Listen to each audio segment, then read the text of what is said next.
Fala galera, Alfredo aqui pelo Estatisticamente Correto e o negócio é o seguinte: no dia 29 de maio a gente comemora o Dia do Estatístico. E aí, por causa dessas comemorações, eu resolvi fazer uma série aqui no nosso canal contando a história da estatística. Bom, no episódio de hoje a gente vai começar lá no passado, do tempo que a estatística nem pensava em ser ciência, tá bom? A gente vai começar a história nos tempos do Egito Antigo. Mas se você quer saber da história, fica aí depois da vinheta, aproveita a vinheta para se inscrever no nosso canal, aí no botão direito embaixo, escrito inscreva-se, que tá de vermelho. Tá bem grandinho de vermelho, então tá bem fácil, tá? Se inscreve aí, que aí você vai poder conhecer a história da estatística e conhecer todo o material que a gente tem produzido aqui no nosso canal, tá certo?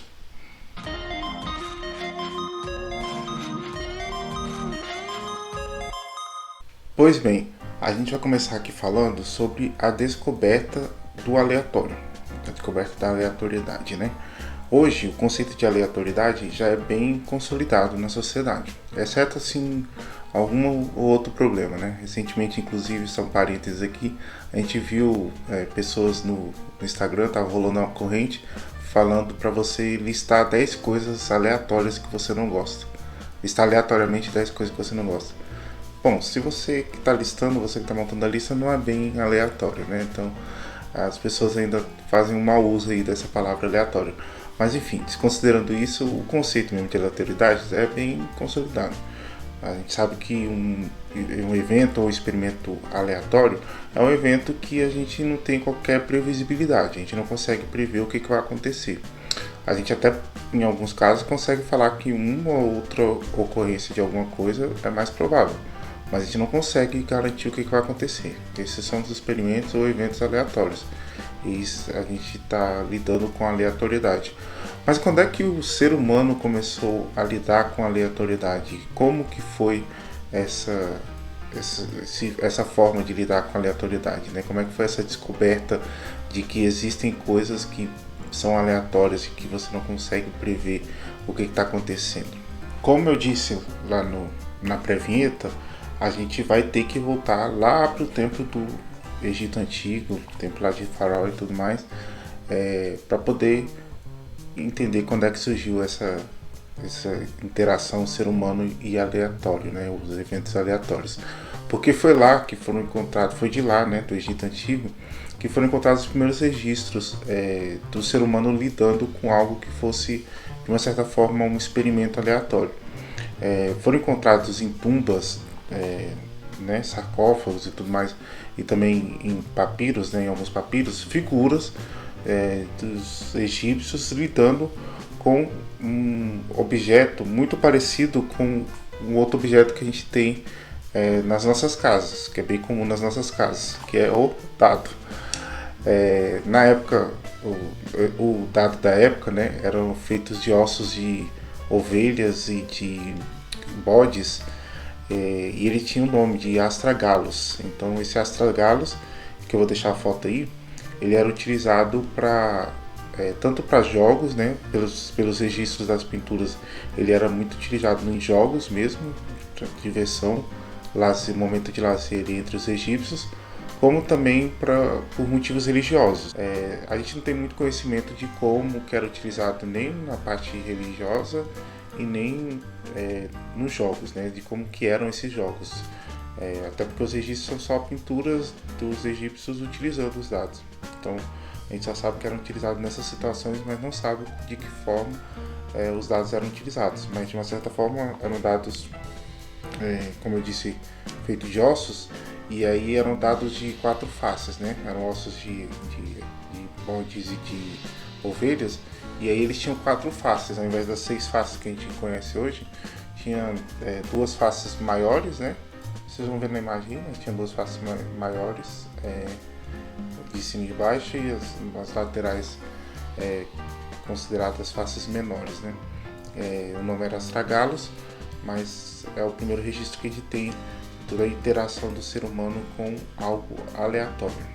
Bom, e um pouco mais para frente, né? Depois passando um pouco mais para os tempos mais modernos não, nem tanto, né? Porque ainda na épocas antigas, Chegando lá no período da Mesopotâmia, quando tinha lá a cidade mais conhecida que era a Babilônia,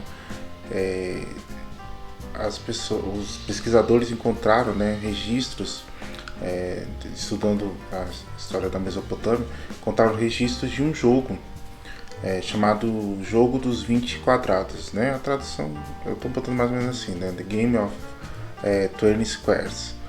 Não sei se seria literalmente quadrados, assim, mas enfim. A ideia do jogo, pelo que tinha o registro, né? Nesse tempo já tinha o registro escrito e assim a gente já tinha as regras do jogo, né? Pelo que se entende dos registros, ele misturava um pouco de sorte e um pouco também de habilidade do jogador. Então, querendo ou não, acaba sendo o primeiro registro de um jogo, né, de tabuleiro, que tem a presença aí do fator sorte, né, ou do fator aleatório, para que se ganhe o jogo, né, que era o jogo dos 20 quadrados. Esse jogo ele era muito conhecido mais por uma outra cidade, inclusive, né? Ele era mais jogado, foi encontrado também em uma outra cidade, na cidade de Ur, que é uma cidade também muito famosa, uma cidade, uma das principais cidades, né? Talvez a principal depois da Babilônia, né? No tempo da Mesopotâmia. E aí por isso também ele pode ser conhecido como o Royal Game of Ur, né? Que seria tipo um jogo real de Ur. Ficou conhecido pelo nome da cidade onde ele foi encontrado. Então era um jogo que utilizava dados também, não necessariamente iguais os dados egípcios, né, das 4 faces, as tragalos, mas aí os dados já tinham sofrido alguma evolução, de uma certa forma, mas eram usados dados, esses dados eram utilizados para contar quantas casas o jogador iria andar, mas também exigia também do jogador uma certa habilidade. O legal é que o Museu Britânico ele disponibiliza uma versão online do jogo, né? Então se você quiser jogar o jogo que o povo da Mesopotâmia jogava naquele tempo, né? Que é um dos primeiros registros de jogos tabuleiros que existe, com as regras, né, conhecidas, você pode jogar, inclusive com as regras que eles utilizavam. O jogo está disponível online, eu vou deixar o link aqui na descrição e você pode jogar à vontade. Bom, esse vídeo de hoje era para falar mais sobre esse contato do homem com o aleatório, como eu disse, né, lá na pré-vinheta. E no próximo vídeo, já vou deixar já um mini spoiler, a gente vai tratar sobre uma outra parte aparentemente da estatística, né? A gente vai começar a falar sobre o surgimento dos registros populacionais na estatística, né? Que era outro fato importante que aconteceu lá no passado, bem antes do surgimento da estatística propriamente dita, mas que contribuiu bastante para os avanços da estatística moderna, né, como a gente pode dizer. Então, eu espero que vocês tenham gostado. Não se esqueçam de compartilhar. Aproveita que você está aí próximo do dia do estatístico, compartilha esse vídeo para um outro estatístico. Nós somos poucos estatísticos no Brasil como um todo, infelizmente são poucos os que formam, já são poucos os que entram e ainda assim são poucos os que terminam o curso, então somos poucos. Então, tipo, o nicho daqui do nosso canal é muito pequeno. Então, se você conhece algum estatístico, compartilha com ele, assim você vai estar ajudando a gente. A gente está bem no comecinho aqui, a gente tem a meta aí de atingir os 1000 inscritos, né?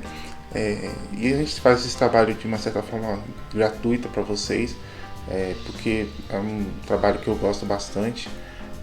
Enfim, eu espero que vocês tenham gostado muito. Um abraço.